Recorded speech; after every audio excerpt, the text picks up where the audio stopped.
Hello everyone. Tingnan niyo yung puno ng sampalok. Oh, ayun oh, ang daming bunga. Ay, nay, dami.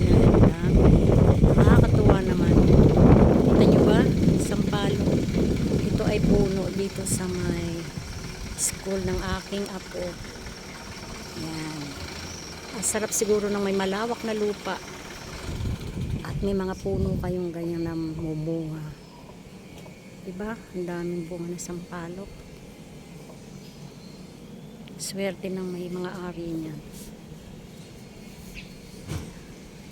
Kami meron din kaming puno na sampalok pero medyo maliit pa siya. Hindi ko alam kung lalaki pa siya ng ganyan kasi napakaliit naman ng aming bakod. Yung bakod natin, 'di ba? Napakalinggit naman ng ating halamanan, kaya hindi ko alam kung tutubo siya ng ganyang kalaki.